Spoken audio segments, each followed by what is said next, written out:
Golf League has come to an end here in Chicago, and it all came down to one man. Jon Rahm took the crown as the LIV Golf 2024 individual champion. A team win for Crushers GC and an incredible showcase of golf, leaving these 15,000 plus fans satisfied. All of that and more right here at the Club 54 post-round show. Welcome to the Club 54 post-round show. I'm your host, Christian Crosby, and joining me, Suen Heng, Dom Boulay. We couldn't have asked for a better championship Sunday. 9 months ago, Jon Rahm entered this league. 9 months later, he stands as a 2024 individual championship champion. I gotta ask you guys, how impressive is it to see Jon Rahm win this thing? Incredibly impressive. You know, when he signed at the start of the year, we all knew he would be the man to beat. And remember, we did a poll in Mexico, when will Jon Rahm win? Everyone said within the first 3 weeks. Yeah. And he didn't. Took him a long time. Took him till the England event. But he was so consistent. Top 10, every week a top 10. But ever since the Open Championship back in July, he stepped it to a different level, hasn't he, sir? Absolutely. I mean, he said as well, you know, halfway through the season, he didn't have his best golf, but then ended up top 10 in every single event, other than the one time that he had to withdraw, obviously from the foot injury. But what an incredible season, and it definitely shows how good he is. I mean, his last 3 events, win, second place, lost in a playoff, win. Incredible. Now, Dom, you followed him today. I know you were a little perplexed when we got to the 15th tee. Tell us about that. Well, after, by the way, 3-putting the 14th, yes, wasn't it? yeah, and it was a relatively easy 2-putt. It was a long putt. It was 40, 45 feet, but it was a gentle upslope. And we got to the 15th tee, and the wind was into us off the left. It was 327 yards. He had a 2-shot lead, and Sergio was hitting first. And he hit I guess it was a 5-wood, may have been a 3-wood. Oh, actually, Sergio told me it was a 5-wood. And right when Sergio was standing over his ball, I saw Jon pull out his driver, and I thought, why? Why? And the line he took, I was never the golfer. Jon Rahm was not even close. He obviously thinks differently from an average player, an average pro. He's a world-class player. He must have so much confidence in his own ability. The line he took, he ended up 4 yards from the penalty area, which is only another 7 yards from the reeds and the water. Remarkable shot.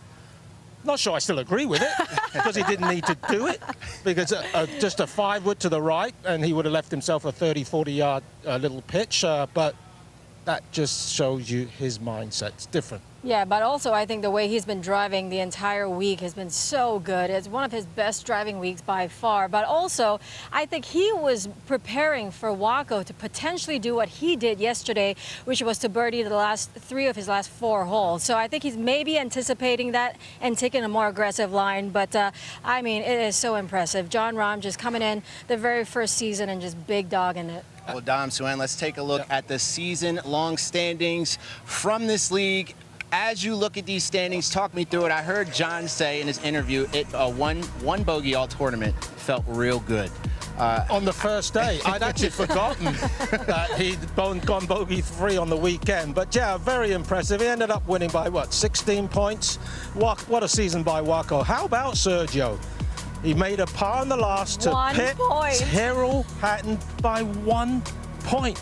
That just shows you the importance of every single shot throughout the season. Couldn't have given us a better show, for sure. Let's go down here to that open zone. Lucas Herbert knocking on the door. He was so close. He was so close throughout the entire day. I wasn't following him, but I was listening to the broadcast, and he was well in. I mean, not well in, but he was certainly in there for a little while, and I think he just had not the finish that he wanted. And that's less than 1 point, the difference between Steele and Herbert. Let's go down to the drop zone. Caddie Samoya had that opportunity to edge out Pat Perez. It did not happen towards the end of the day. Talk about that. Well, I feel sorry for Caddie. He played beautifully all week. I understand he bogeyed 2 of his last 3 holes, and that only can be one thing, the pressure.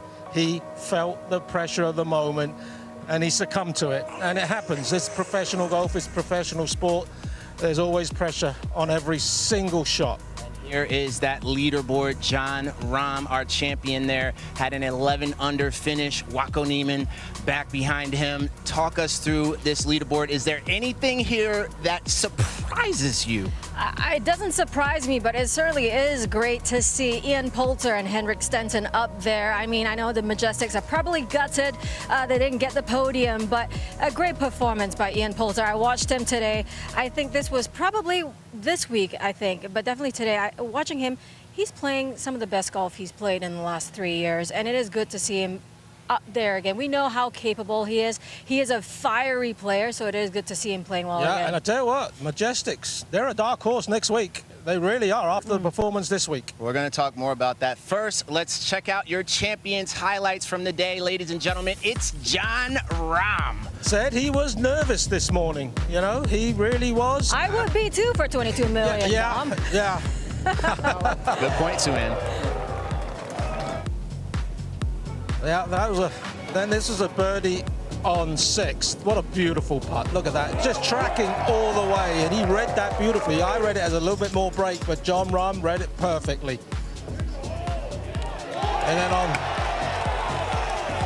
10, that was... So look at the reaction. Look how much it means to him. And this, of course, was the winning moment for Jon. What a fantastic day, honestly. I want to know, because I was following Waco all day. He was watching that leaderboard. What was Rahm doing? Because Waco came up strong. He birdied, it came out really, really strong. He birdied the first, he birdied the third. Was Jon looking at the leaderboard? Well, I asked him. That was my second question to him on the 18th green. I said, did you keep an eye on what was happening? And he said, yeah, he bogeyed 1, he birdied 1 and 3. So he clearly was fully aware of what Waco was doing. And why wouldn't you? You know, he obviously is more focused on his own game, but, you know, these are world-class players. They're aware of what everybody else is doing. They've played so many tournaments. They're leaderboard watchers. This is not any different from playing in a normal event where you're watching guys on the leaderboard, because you're not playing with everyone who's in contention. This is the same thing for Jon. And by the way, let's not forget, his wife is about to give birth as well. So he has that on the back of his mind while trying to compete with someone like Joaquin Niemann. And then, of course, for Chicago's championship, you know, Sergio and Brooks. Yeah. So it's a lot. It is admirable what these guys have to do mentally to do what he did today. And you know what he said to me? He's looking forward to. He's flying home tonight. Yeah. He's going to spend the night with his wife, and he's really looking forward to driving the kids to school tomorrow You gotta morning. love that. You gotta Dad love of the year, Jon Rahm. Player of the year, Dad of the year. Now, Husband of the year, I guess. And that too. Earlier today, Rachel had a chance to catch up with Adam Hayes right after that Jon Rahm win. That's Jon Rahm's caddy. Let's take a look at what he had to say. Adam, congratulations. Thank you. What a week. Yeah. You and Jon knew what was on the line. How did you not leave performance to chance? Just did just that, you know, kind of managed the ball really well this whole week. Was like very organized, especially on the weekend.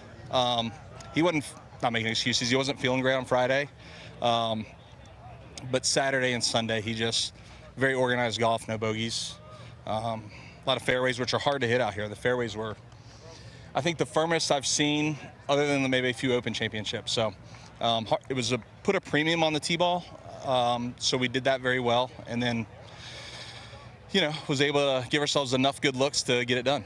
Adam, I see some emotion in the eyes. Yeah. This is your second win. Yeah. You're now individual champions in your first season. What does this mean to you guys?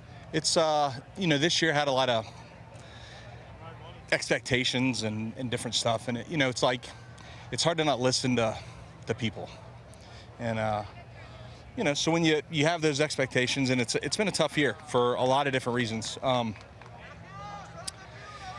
but you know, I keep saying get organized. You know, like since really Valderrama, the game was good, the new shaft and driver, and then just was very, you know, like had a plan, and wasn't just, I feel at the beginning of the year we were just kind of like almost playing more to prove people wrong, and then the last part of the year I think he played more for himself, so it was good.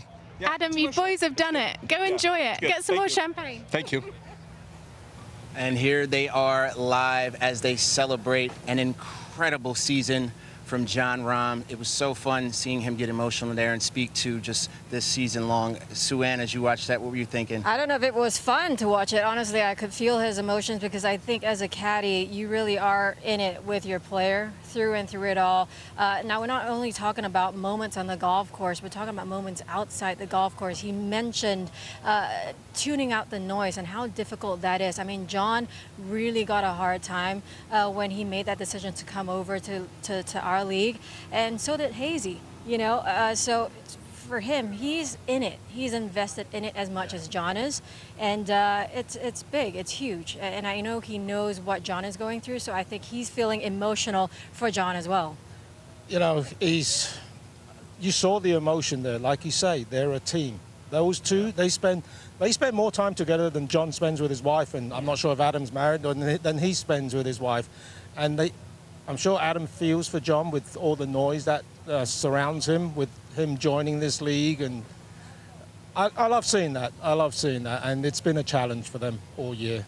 Well, it was an incredible heavyweight matchup between Jon Rahm and Waco Niemann, who had a phenomenal year this year with 2 wins, one in Mayakoba where he had that 59 performance, and he put up a great fight today. How about Waco Niemann? What do you guys take from his day today? Oh, man. You know, I walked off the green. I spoke with his caddy, Gary, and he said, you know what? We didn't lose today. John won. We didn't play to lose. We shot 4 under, bogey free. We played great. John was just a better player, and a lot of positives to take out of the season for Niemann. I mean, that 58 in Mayakoba, 59, pardon me, in Mayakoba was fantastic, and then that win, that playoff with Sergio, and then that win in Jeddah. And, you know, it's been such an amazing year for Joaquin, and I'm sure he's disappointed. I'm sure he's gutted. But my goodness, the positives he can take out of this He's disappointed, he's got it, but he'll be very proud of himself. Yeah. He is, what's impressive, he's improving. The 3 years I've been watching him, he's getting better, a little bit better every year. In my opinion, he is the best player in the mid-20s in the world. He will win major championships. What a game he's got. He's got every single shot in the bag. Shots that not many other people have, and he's not afraid to use them. That's the key. He's got the shots. These guys have all got the shots, but he does it under the intensity of competition. That's mighty impressive. Yeah, Dom, I believe he finished 21st last year in the Live Golf League. This year, now 2nd. Yep. He's got to be proud of that performance, right? Absolutely. He's also the Australian Open champion. He's traveling around the world. He's committing himself. He's a special kid. And there's so much going on social media about it. As we've just watched some incredible golf, all you see is Jon Rahm this, Jon Rahm that, and you are looking at the 2024 individual champion. You got to be proud of John when you see all these tweets flying out there on social media, right?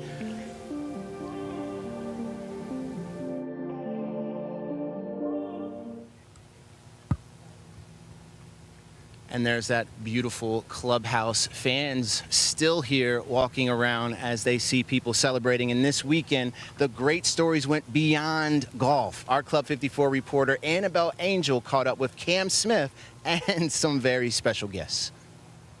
Cam Smith has seen great success in the Windy City, notably his 2022 Live Chicago win. But this year, he's not just looking to take the title, but also to give back. Cam runs a scholarship program where he takes some of the most promising Australian junior golfers and mentors them. This week, 2 of them have been lucky enough to come out and join us for the event. Guyon, welcome to Live Golf. You have been part of Cam Smith's scholarship program. How does it feel to be part of it? Yeah, it's been really good. Good opportunity for Wesley and I to watch him learn last week at his house in Jacksonville and then come here, watch him prepare for the tournament. Did you manage to beat him on any holes when you played together? We beat him on a few holes, but he beat us every day overall. Can you let us in on some secrets of things that he's, given you some tips on?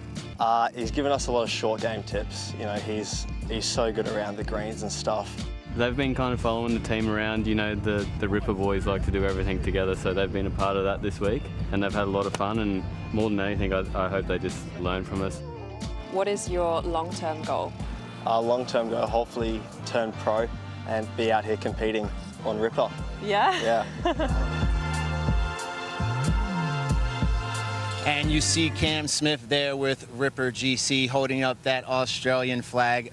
Got to be proud. I know they finished and secured that bye for next week in Dallas. How do you feel about Ripper GC and Cam? By the way, what he's doing with those two kids is life-changing. And I saw him taking them to dinner. They must be just in for an absolute treat.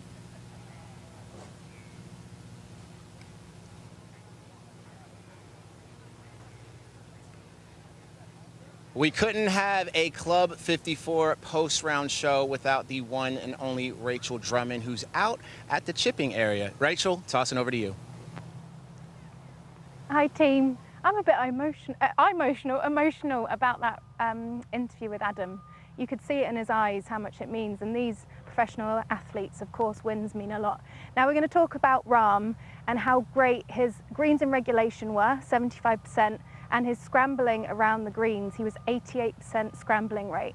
So to shoot a good score, it's often about bogey avoidance. So we're going to talk about one particular shot he hit today on the 3rd hole, and then I'm going to give you a little tip. So let's have a look at that now. So we're on the 3rd hole. He was just off the green. Now, he played something quite unusual here. He did a belly wedge, which is literally where you're using the wedge like a putter. And as you can see, he left himself, there we go, we can see the club hitting the middle of the golf ball. And he got up and down for par. So I am now going to teach you how to play this shot. So what you need is your wedge.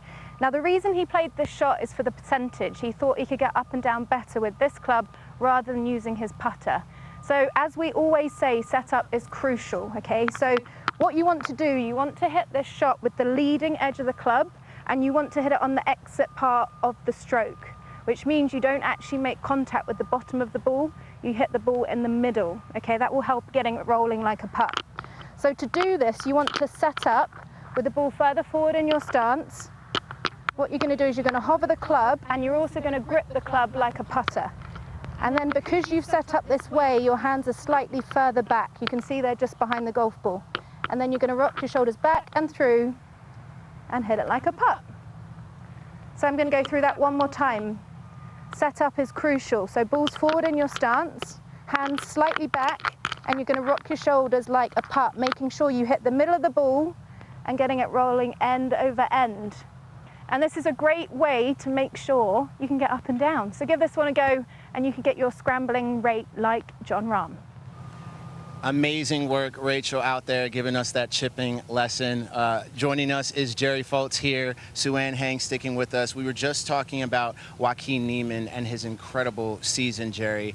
I can't imagine what's running through his mind, but what a class act after such an incredible year for him, Jerry. Yeah, I made the point at the end of the broadcast. He was the guy basically the entire season who was playing with a target on his back. He was the leading guy until this week for the entire season, and he played so great today after that rough stretch yesterday where it looked like it wasn't even going to be a story anymore. It was just a matter of if Jon Rahm would win the tournament. So he played great golf. I heard what Dom had to say about him. He is in all likelihood, for a mid-20s player, he's in that conversation as the absolute best in the game. And I think his career is going nowhere but north. And as things get figured out and he doesn't have to trot around the entire globe trying to chase these antiquated world ranking points that hopefully the majors get away from sooner rather than later to guarantee themselves the best fields, I think he's going to make his mark in the game the way Sergio has and other young players at his age have made their mark through major championships. He played so well today. A lot of highs and lows from Joaquin Niemann. Let's take a look at his highlights from Championship Sunday. This is Joaquin Niemann. Well, so important for him to come out of the gates hot, and he did just that. This is his second shot on the first. You can just tell in his eyes he wanted that. He did not want to come second at all. And he knew when he's up against someone like Jon Rahm, you can't have the gates open up at all. You got to just be so aggressive. Wonderful putt there. Just missed, narrowly missed. He missed a few today, in fact, the short putts. But this is on 3, par 5. Wonderful birdie. I will say this, Jerry, I know you got to watch a couple of his shots. Just so unlucky. He got unlucky on 10. He got unlucky on the short par 4, lipped out a few putts, as you just saw there. unlucky mostly when he hit the flagstick. That was one of the second time he'd done it, and that likely cost him 2 almost tap-in birdies, if not the first one spinning back to go in the hole. This is his birdie putt on the hole 11. This is after 7 straight pars. He finally made something, and birdie putt on 15 as well. At this point, I think he had to make everything, really. Yeah, no question about it. I don't know if it still would have been enough the way Rahm played down the stretch, especially the putt on 17, but he had so many like that today and all week. He's not the only one. Rahm had plenty as well, but he had so many that could have gone in for the same price, as Faraday likes to say. Let's take a look at Joaquin Niemann's score worm along with Jon Rahm, Sergio Garcia, and Tyrrell Hatton. Sue-Ann, as you look at this, Jerry, as you look at this, this is so interesting to see in this graphic form. Can you break this down for the fans who may not understand what they're looking at? Well, yeah, it's just basically the progression of their score relative to par throughout the 54-hole event. You know, Jon Rahm teed off Saturday morning 6 shots off the lead. Brooks Koepka shooting 8 under that first round. And to go out and play as solidly as he did and make the putts that he made is the reason why he didn't finish out of the top 10 this year. He got 2 wins. And I said it at the end of our broadcast as well. You combine the season earnings with the bonus money and the 37 rounds of golf he completed. That's nearly $1 million per round of golf, and very well earned. Anything short of that, I think, might have been a little disappointment in Jon Rahm's eyes, because he made such a big splash coming over. And he is, you know, he was the top dog in the game, having won the Masters the year before. At least he feels like it. I know Brooks has something to say about that. Bryson has something to say about that as far as Live Golf League members. But I think he proved something to himself this year and today, after having not closed out the Olympics, after having not closed out Greenbrier, to come in here today with everything on the line, admittedly waking up nervous and getting it done. Yeah, as he said in the press conference, something changed, you know, mid-season for him, because I think everybody thought he was going to win within the first 3 events. Yeah. You know, everyone was predicting he was going to, and then he got so close and just never could close out. And he said in the press conference, I did something with my mental game. He does have a mental coach. He journals a ton. Something changed, because his final 3 events, win, second, win. That is impressive. Yeah, I talked to Adam Hayes, his caddy, on the range, at the back of the range, at the far end down by our TV compound by the practice area. And John wasn't around. He was just cleaning up a few things in the bag, and I stopped the cart, pulled up next to him and said, hey, I said, you guys got it this week? He goes, yeah, you know, we're getting close, we're feeling good and all that. And then he thought for a moment, and he turned around his head and he said, he's got it this week, and he did. That's awesome. Well, there's been a lot of fun this week, but our TV production crew had a lot of fun as well. They all took a fun trip to a place called Whirly Ball. What the heck is this? Take a look at this. They highlight and go-kart? It's a go-kart, but you have to hit the ball. It's I don't know how that works, but it's like a mixture of basketball a little bit here and lacrosse maybe. I promise you there wasn't a breathalyzer involved in this. Jerry, I could see you doing this and being pretty successful. I'm not gonna lie. No? Not a chance. Not a chance. I don't know, Jerry. I don't know.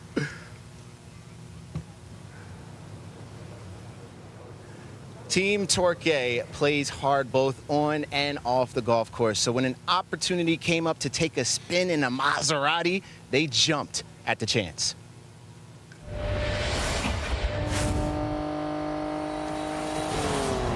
I'm Joaquin Niemann, captain of Torquay GC. Sebastian Munoz. And Mito Pereira. We're gonna drive this beautiful Maserati Grecale to League of Chicago for the individual championship. Let's go, guys. Oh! Yeah. Nice. Car sounds good. Italian, huh? Italian. It's an absolute pleasure. You can use it for everything. You can go to the golf course, then to the grocery stores, feel the car, feel the speed. You can feel the 523 horsepower on this car. The torque on it is also just keeps going. Boom, boom, boom. V6 too, huh? Yeah, V6, eh? I'm pretty excited for Chicago to be on this position, playing against John. I mean, all I'm dreaming of is making that last putt on 18, so it'll be fun. Team performance, we won it. We won it, last chance of the year, so why not us? I'm impressed. Looking at the whole car, having a lot of space here, so it's really nice back here. He's having a great time. Wow, this car is way too much. Luxury. Everyday car. Everyday car, everything on it. Thanks for the ride. Thank you. It was fun. Now it's time to play a golf tournament and do our thing. So thank you guys. Vamos. Vamos. Big shout out to Maserati there. Jerry, how about after this we hop in that one beside us and take a joyride? No, I'm going, and that's not just a joyride. Oh, you're taking it for keeps, huh?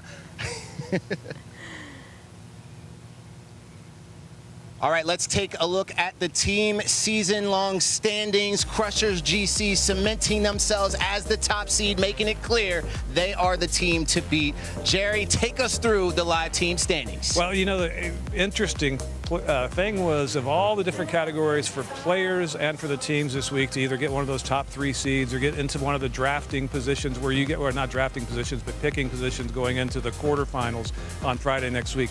Nothing changed.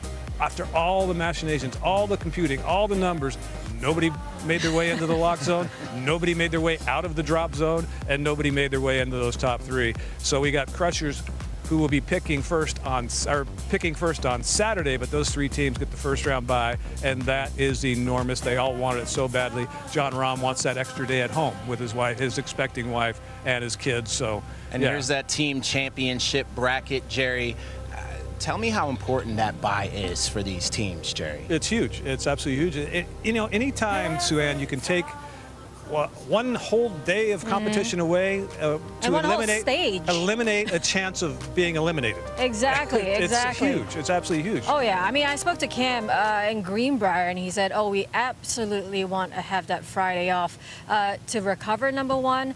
They've had a long season, let's be honest. They've traveled all around the world, but also just to have an extra day to practice and to skip that extra step on Friday and a chance to really get kicked out early on. They win one match, and they're in the finals. 4 teams make it to the finals where they play stroke play again. All 4 scores count. They have to only win one match to do so. And I think you can, that's a huge, huge advantage. Let's talk strategy, though. A team like Smash GC, right?